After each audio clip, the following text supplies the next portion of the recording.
Renungan kita kali ini terambil dari Yeremia pasal 29 ayat 11. Yeremia pasal 29 ayat 11. Sebab aku ini mengetahui rancangan-rancangan apa yang ada pada aku mengenai kamu.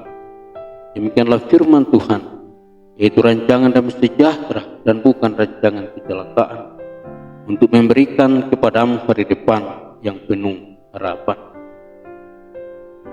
Saudara-saudara yang dikasihi Tuhan, tema renungan kita kali ini yaitu meraih masa depan yang penuh harapan. Saudara-saudara yang dikasihi Tuhan, pernahkah kita merasa seolah Tuhan tidak memperhatikan kita? Ya, mungkin di saat kita menghadapi berbagai bentuk masalah hidup di mana tidak sesuainya harapan yang diinginkan dengan kenyataan yang diterima.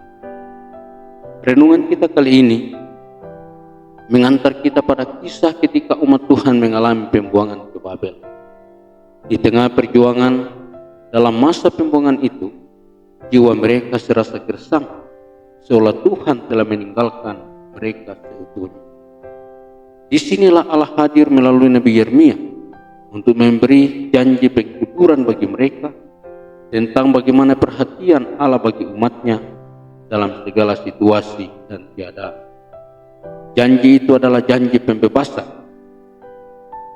Dalam ayat 11 pembacaan kita, Allah menegaskan bahwa Ia tahu segala rancangan-rancangan apa yang ada padanya mengenai umatnya, yaitu rancangan damai sejahtera dan bukan rancangan kecelakaan, yaitu sebuah hari depan yang penuh harapan.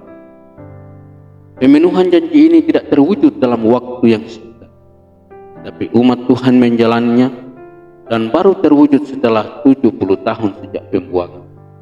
Artinya, hari depan yang penuh harapan itu tidak datang begitu saja, tetapi butuh perjuangan, kesabaran, keuletan, dan ketekunan. Saudara-saudari yang dikasihi Tuhan, dari renungan ini ada beberapa pokok penting untuk kita refleksikan dalam hidup kita. Yang pertama, Allah yang kita sembah di dalam Yesus Kristus pernah menutup mata terhadap kita tentang siapa kita dan bagaimana situasi kehidupan yang kita jalani. Yang kedua, Allah yang kita sembah di dalam Yesus Kristus selalu merancangkan rancangan damai sejahtera dalam hidup kita, yakni hari depan yang penuh harapan. Yang ketiga, hari depan yang penuh harapan tidak akan datang begitu saja, tetapi dibutuhkan perjuangan dalam kesabaran, ketekunan, keuletan sebagai wujud iman percaya kita kepada Tuhan atas janjinya. Ingatlah bahwa Allah turut bekerja dalam segala sesuatu untuk mendatangkan kebaikan bagi mereka yang mengasihi Dia, yaitu bagi mereka yang terpanggil sesuai rencana Allah. Roma 8 ayat 28. Karena itu, bersukacitalah dalam pengharapan, sabarlah dalam kesesakan, dan bertekunlah dalam doa. Roma 12 ayatnya yang ke-12. Amin.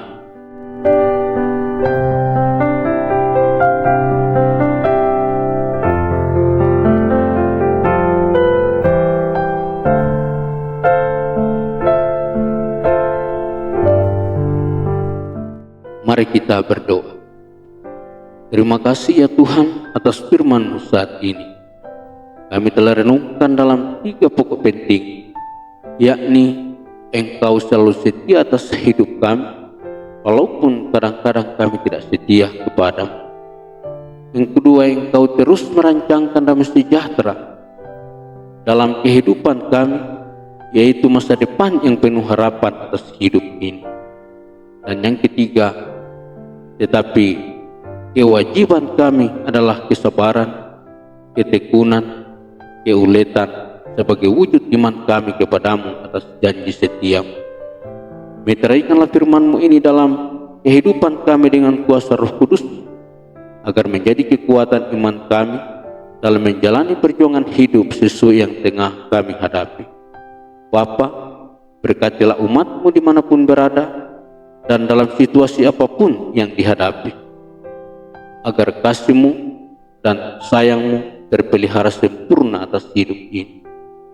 Berkatilah media penyiaran yang dirancang oleh pemuda-pemudi generasi kami, agar terus menjadi media pemersatu dan pembagi berkat bagi banyak orang. Diberkatilah generasi kami dimanapun berada, agar hari depan yang penuh harapan menjadi milik yang abadi dalam kehidupannya. Di dalam nama Yesus Kristus, firman yang hidup, kami sampaikan doa ini kepada Bapa di surga. Amin.